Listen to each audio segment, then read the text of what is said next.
am doing something new, and I'm using a different platform. So let me go live. Okay. um, I'm always experimenting to give you the best and most value. And let me let this camera over here down. I've got two cameras going. Uh, One on Facebook, you right there, and then over here I'm on Restream, and Restream is something new. I'm trying to get get my broadcast out to Facebook, Instagram, and YouTube all at one time. So I'm Dr. Nancy Stanley, physical therapist, life coach, and health coach. And tonight I want to talk to you about fasting. But before I start talking about fasting, let me turn that a little bit. We got to talk about these right here. Okay. These are uh, one of my favorite things in the spring. So one day I'll just drive down my driveway and they'll be blooming. They're out by my pond. They're water lilies. They were given to me by Miss Peterson. Hey, Caitlin. And they were given to me by Miss Peterson, and I planted them out by my pond, and now they're like in the water. So I have to kind of wade out there to get them, but and of course, you know, that's a daylily, but these are water lilies. So if you want any of those, I'd love to share them with you because they just keep multiplying and growing. And then in a few days or a few weeks, I'll have purple ones. So I have yellow and purple, and that's just how they are. So I want to talk to you about fasting today, but I have to start with something else because everybody knows about fasting, or at least they think they know about fasting, but there's so much more to fasting than just weight loss. And if you can change the way you look at fasting, in other words, when you change the way you look at things, the things you look at change. And so if you can change the way you look at it, hey Alexis, I see you in here watching me. You're a faithful one. If you can change the way you look at fasting, then I think you could do it more successfully. And I talked with my group last night on our Zoom call about this, but some of them said today, one of them especially, she said, now I feel more confident about fasting because I know more of what it's doing for me other than just helping with weight loss. And so, fasting is not anything new. I mean, it was started in the 1800s, doing it for epileptic seizures. And so now they know that that's a very important way to help, children and adults with seizures, and because of ketosis, because when you start fasting, you get into ketosis.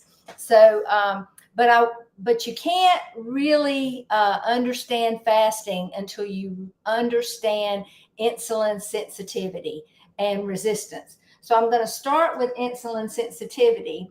And let me just say this, that insulin sensitivity is, just know this, that your pancreas releases insulin when you eat. Okay. Now, if you're a type 1 diabetic, you don't have, your pancreas doesn't work, your beta cells, due to some kind of virus or something.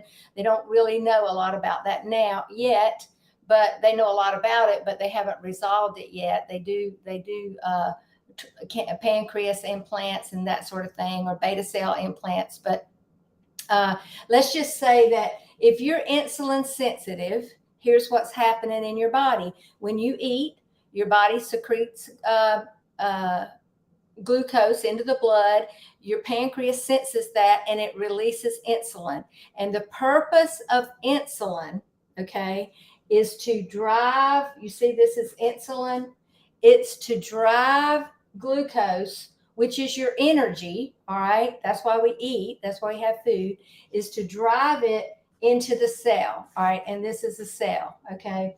And what it does, it goes into the mitochondria, and the mitochondria produces energy. And that's how it's supposed to work. And that's a great thing. All right. Now, I have to draw this over here. I put this little piece up here because I just have to draw this, because this is important for you to know. And if you can understand this and visualize this as you're putting food in your body, you'll think about it a different way. So this is really, really important. Okay. All right, so here we go. All right, so here's your cell. Okay, I really meant to draw that in green, but we'll just go with it for now. And all of your cells, okay, whether they're in your gut, in your brain, wherever they are, they have these receptors on the wall of the cell. So they kind of look like this, all right? And they're just kind of out there picking up whatever's coming, okay? So if you are insulin sensitive, when insulin starts moving, you know, when you eat and your blood glucose level goes up, then your pancreas secretes insulin. It picks that glucose up in the blood. It starts taking it and driving it toward the cell. And if you're insulin resistant, these receptors are out there going here, here, here, here, and they pick it up and they open up the cell wall. So let me do this. They open up the cell wall, and that glucose goes into the mitochondria, and it gives your body energy. Okay. All right. The mitochondria releases energy. All right. Now, if you are not insulin sensitive, but you're insulin resistant, here's a couple of things that have happened. One, you've got toxins, inflammation all around the cell. And so these receptors, they don't work. They're desensitized because, and here's why, because you have released over the years, and it can take 10 or 15 years for this to happen. You have released so much insulin into your body through eating carbs, high carbs, unhealthy foods, toxins, oils, grains, cereals, you know, all sugars, high fructose corn syrup on a steady basis. I mean, you know, 9 out of 10 Americans are not metabolically flexible. That means they're not insulin sensitive. So just think about it. Unless you're really healthy, you're one of those 9 out of 10. And so what you've done is you have created inflammation around the cell wall, and the receptors don't work anymore. You're not sensitive to the insulin. So the cell wall doesn't open up, okay? The glucose doesn't go into the cell, and so you don't have energy. And that's why people that are insulin resistant, pre-diabetic, diabetic, have low energy. They can't utilize what their body needs, okay? And we're going to talk about that a little bit more when we talk about fasting in the gut microbiome. Okay, so I just want to make sure that I covered all of that. Okay, so yes, so we want to be insulin sensitive, all right? And the way you do that, or the way you can reverse this insulin resistance, the best and quickest way without medication, and it can be done because I've done it with every one of my clients. They've come off of most, if not all, of their medication, and not just their diabetes medication. They've come off their cholesterol medicine and their blood pressure medicine. Okay. So I would just say all of my clients have come off their blood pressure medicine. And I'm going to give you just a little caveat here. Insulin, you can't, increases blood pressure. So too much insulin increases blood pressure. And why do I say that? Because insulin affects the elasticity of your blood vessels, and it causes your blood pressure to go up. So how do I know that's true? Because all of my clients in a couple of weeks, sometimes in a week, sometimes in a couple of weeks, will tell me, I'm feeling kind of weak. And I'm like, the reason you're feeling weak is because your blood pressure is dropping. And sure enough, they check their blood pressure's dropping. So they have to call their doctor and, you know, tell them, and they'll have to cut back on their medications. Now, I want to tell you that nothing I'm telling you is meant to replace your medical doctor. If you have a medical doctor and you trust him and you like him and you feel like, you know, everything's going good, great. But if what I'm telling you tonight rubs up against some of that, then I would tell you to begin asking questions. All right. I'm not telling you to stop any medicines. I'm not even telling you to start fasting. I would think you would want to get into my program so you could be coached in that, particularly if you've had some eating disorders. I never encourage anyone to fast that's either pregnant, nursing, or has eating disorders. That's a serious problem. But if you're, think you're relatively healthy, then you can definitely do fasting. But there is a way to do it. You don't just wake up in the morning and say, well, I think I'll fast, because the first thing that's going to happen is you're probably going to get a headache. You're going to feel weak. You're not going to be able to do it successfully. So you have to there's a process to get into fat burning mode before you start fasting. But I want to talk to you now about the benefits of fasting. All right. And what's happening in your body. And if you can grab a hold of this and get this, internalize this, and begin to think, whoa, if I could just fast, 1 day a week, or maybe 3 days a week, or at least quit eating at night, that's when really is not a good time to eat, because your body, while you're sleeping, is actually healing itself and ridding itself of toxins. But if you've eaten right before you go to bed, that doesn't happen.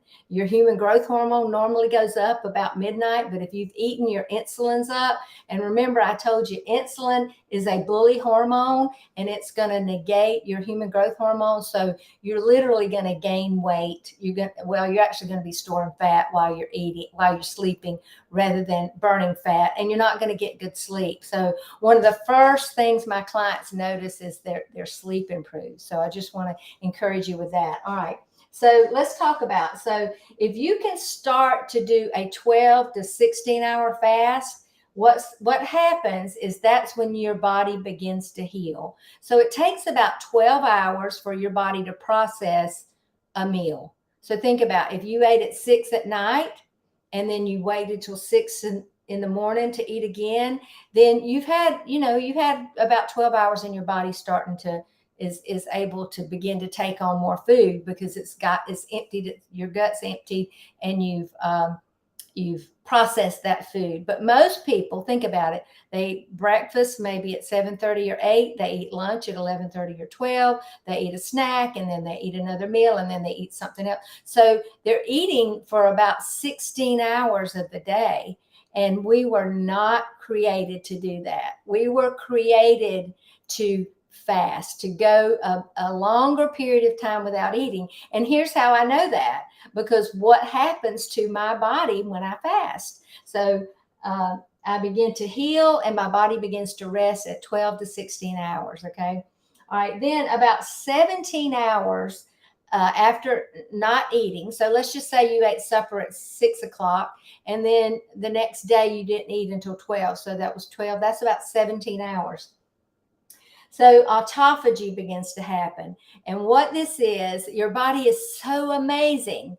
It's so well designed that it goes inside itself, because there's no food coming in. Okay. You're not putting any food in your mouth, maybe except water. And it begins to get rid of what it doesn't need. Those are the toxins. Those are the things that your body needs to get rid of. And so what's not working, so maybe viruses and bacteria, it starts to dump it out. And so that's why when my clients start fasting, I tell them you got to put a lot of electrolytes in, because your body is in a dumping mode when you're fasting. And so you don't want it dumping all your electrolytes. So you got to put some electrolytes in, but you don't want to put in food at this time, because you want this autophagy to happen. All right. Okay. So the next phase is going to be the 24 hours. So when you're getting up to around a 24-hour fast, I did a 24-hour fast yesterday, and I felt so good. I mean, I really wasn't even hungry when I ate, but I was hungry. When you do a 24-hour fast, you are not going to want unhealthy food. I'm going to tell you, you're going to want some good food. I had steak. It was so delicious. But so what starts to happen at 24 hours is your gut health really starts to reboot. Your intestinal lining, everything in your gut starts to reboot. Now, let me digress just a little bit and talk to you about your microbiome. You may not have heard that word, but your microbiome is, I call it an organ, all right? It actually starts at your mouth. You have bacteria everywhere, all over yourself, but you have a lot in your mouth, and that's good. especially if you're not eating a lot of carbs or bread or stuff. You know, that carbs stick to your teeth. Think about that. If you eat crackers, if you eat bread, you know, sugary things, it sticks to your teeth. But if you don't feel that all that on your teeth. But let's just say you've got some really good microbes in your mouth, and especially on the back of your tongue. That's why it's important that you don't brush the very back of your tongue, because there's some really important microbes back there that do a lot of work to protect your gut. All right. So don't be gargling with mouthwash. Don't be brushing way back there. It's just, I mean, it's just not a very healthy thing to do. But so that microbiome, all those bacteria, all of that stuff starts at your mouth and it goes all the way to your backside. All right. And they're just all kinds of bacteria, and they're good bacteria and bad bacteria. All right. So we want to promote the good bacteria. That's why you hear about people taking prebiotics and probiotics. But I'm just going to tell you, if you eat good, healthy food, you don't need to take those as much. And I'm not saying don't take those. I'm just saying, if you treat your gut properly and learn how to do some of this fasting, and you'll see immediately that your gut starts to heal itself. So on a 24-hour fast, you start to reboot your intestinal stem cells. All right. So isn't that cool? All right. And then the bad bacteria starts to die and the good bacteria starts to grow. Now, how does that happen? Well, bad bacteria is fed by sugar and grains and toxic oils. And what happens, there's research that shows that they clump together. These bacteria, they all kind of clump together. And so what happened, instead of your microbiome, actually, when you put food in your mouth, it actually, your microbiome breaks it down. That's the purpose of your digestive enzymes, all those things. But if they are not working, if your gut is broken, and remember, 9 out of 10 people in America pretty much are, then you're not able to extract. That's what those digestive juices do. They extract from the food you're eating what you need, your vitamin B, your vitamin C, D, E, all those things that you need, your minerals. And so if your gut is broken, it's not extracting it. That's why you feel weak. That's why you feel tired. That's why you have disease. So if you can heal your microbiome and get it good and active and producing that really good gut microbiome, then you're going to feel better. Because and I'm going to be doing another talk soon about the gut and the brain, but it really is a strong connection there. I just watched a 5-day summit on the microbiome and the brain. It was 50 doctors doing talks about that. And I was just amazed at how much connection there is between the brain and the gut. A lot of books being written about that right now. So when you start rebooting these intestinal stem cells, what you're going to see is people with SIBO, with irritable bowel syndrome, with leaky gut, with, people that I had clients that say I had Tums in every pocket. I don't even know where my Tums are anymore. I'm like, yeah, you don't need them when your gut is healed and the bloating goes away and the burping and the belching and just the being uncomfortable, that all goes away. And really, most of the time it goes away in the first, 4 or 5 days. And that's what I love it when I get that text and it says, I don't need my stomach medicines anymore. So you're going to save money on that Protonix and that Acifex and all that. And believe me, those drugs have serious side effects that you don't want. Okay. All right. So let's see. All right. So really, we are designed to go without food. So you think about it. Years ago, they didn't get up. I don't think Jesus got up and had a sausage egg biscuit for breakfast. I just really don't think he did. Do anybody on here think Jesus got up and had a sausage egg biscuit? No, he didn't. No, he didn't. So in the comments, if you'll just say no, No, he didn't. And what did he had? He probably had nothing. He probably fasted. He probably drank some water and went about his work, whether he was doing carpentry work or whatever he was doing. But so we're eating in too long of a window. And as you begin to shrink that down, yeah, yes, this is so true. I lost my Tums a long time ago. Yeah, there you go, Salome. Hey, Nancy, good to see you on here. Okay, so I just want to wrap it up a little bit and just kind of summarize. I mean, there's so much more I could talk about, but really the purpose of this tonight was to encourage you to consider shortening your eating window. Okay.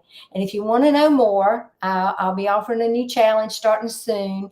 And so direct message me. I've got a video I'll send you. We can get on the phone and talk and talk about if you're really ready to do this. And I want to just say this. I don't say this very often, but my program is not just for people that are overweight. It's for people that want to be healthy.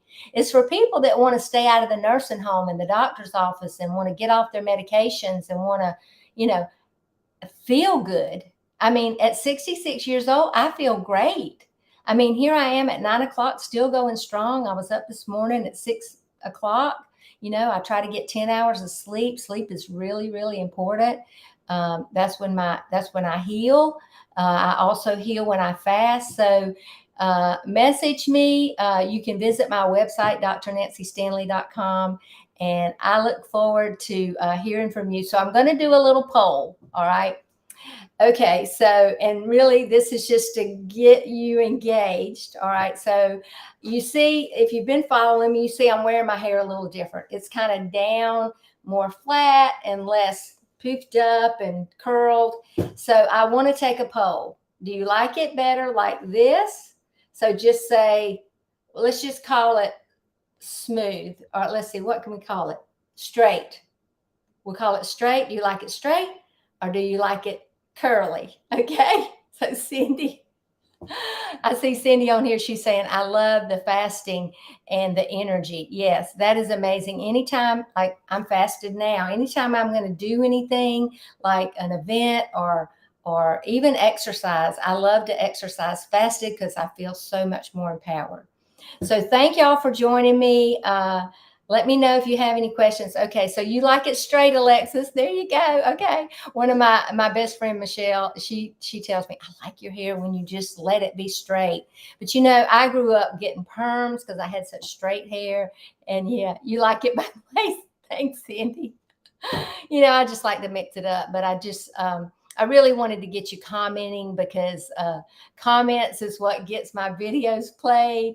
So if this was something new for you tonight, fasting, or maybe you're watching the replay, just put new and or that you learned something. Just say I learned something. And so I appreciate you and we'll see you Thursday night. I go on Tuesdays and Thursdays at 8:30 and do these live videos and sometimes during the day. So like during the day today, I did a live interview with Lauren and it was just amazing. I was so, so proud of her. Okay. So thank y'all for joining me and we'll talk soon.